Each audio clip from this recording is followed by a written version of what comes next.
Hi everyone, Connie Stewart with SimplySimpleStamping.com, back with another video in my series called Flashcards. Today's card is kind of just a little fun fold with a nice panel technique, and I'm very excited to share this one with you.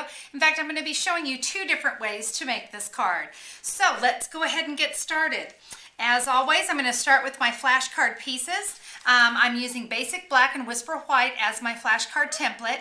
Now, if you've not seen the very first video explaining the template, if you'll just go to YouTube and search Connie Stewart flashcards, it should be the first video to pop up, and that way you'll see just how amazing these two little pieces of cardstock are.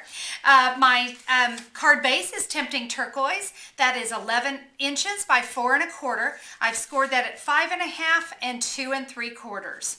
Okay, let's go ahead and get started with our actual card base. We're going to do some stamping. I'm going to be using the Lace and Lovely stamp set and a Tempting Turquoise ink pad.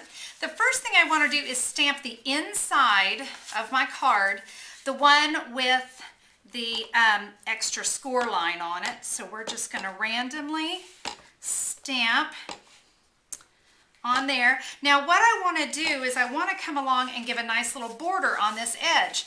And what I loved about this stamp set in particular is there are some little points on it. So I'm going to use those points to kind of line up my edge, and that way I know all of my little doilies here will be uniform in size. So we're going to do that all the way around, but you don't want to see me do that because you know I'm always going to have one ready for you. So there's my card already ready. I took the thank you from that stamp set as well, and went and stamped that on the inside. So now I'm ready to go. And from here, guys, now you can see I'm just showing you a different fold of the card. That's all I'm doing. But I wanted you to see there's more ways than one to create this card. Okay, let's go ahead and come in now with our flashcard pieces. And I'm going to start with the white, and we got to do a little chopping. So let's chop away. For my card in particular, you really can chop this any way you want, really. But I knew this stamp had to fit in here, this thank you.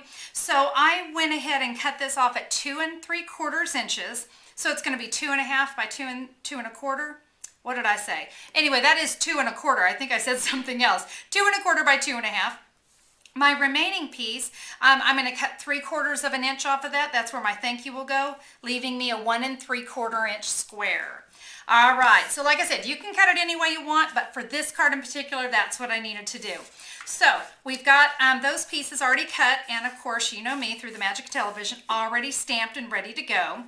So I've got those, but you see I did some little fun black poppy flowers. So I love it when my cards pop. But you know, we're never going to pull out another piece of cardstock. Oh, heavens no, we're going to use our flashcard.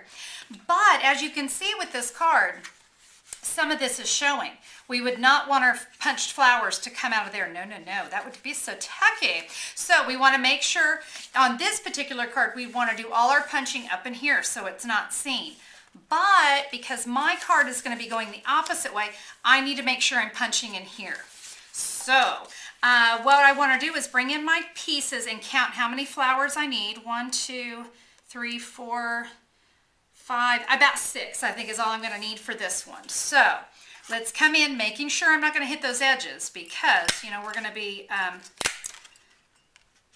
we've got to make sure that doesn't show when we go to put our actual panel down. So let's see if I can get one more, maybe about right there. All right, so there's my 6 flowers. I've got that. That's going to be hidden, so we're all good there. So what we want to do is we want to come in and adhere those flowers onto our card pieces, but see how that's hanging off there? We don't want a hangover. No, not on a flashcard, no hangovers. So we're just going to trim that off. But we want to do that to all of them before we adhere these onto our card. Now, just to save you time so you don't have to watch me do all that, I've got this one already done. You can see the pieces that I've had to trim off. And let's go ahead and adhere that onto my card. Let me show you the back too. You can see that's where I had to cut out my flowers. So we're ready to adhere this to our card. Before I do, just my little handy tip, I kind of give myself a visual of where I need to put adhesive, because we don't want that to, we don't want adhesive We don't want adhesive hangover either, do we? All right, so we're going to adhere that onto our card. Beautiful, looks good, nice and centered there. Last thing we need to do is to add some bling. If you guys have been following my videos, you know everything I do always deserves a little bling. So I'm going to come in with our adhesive backed rhinestones. This is, I think, one of Stampin' Up's best products. I absolutely love the little adhesive back rhinestones. And you see I'm using my paper piercer. It's just a really easy way to pick those up and place them right where I want them. As I say that, that's when that one doesn't want to come off. Well, you know what? We're going to go ahead. You would finish that up, put those rhinestones on everything. The last thing, I just have a little ribbon knot with some Daffodil Delight taffeta ribbon. Little ribbon right there. I'd finish off with those, and there you've got it. Another card and a flash, but just a unique fold, something a little bit different, but still with a little bling and a little flash. Remember, all the products that I used on today's card, the stamp sets, those great rhinestones, all of that can be found through Stampin' Up! And through my blog, simplysimplestamping.com. But be sure to tune in again because there's always more flashcards in this series. So thanks so much for tuning in. Have a wonderful day. Bye-bye.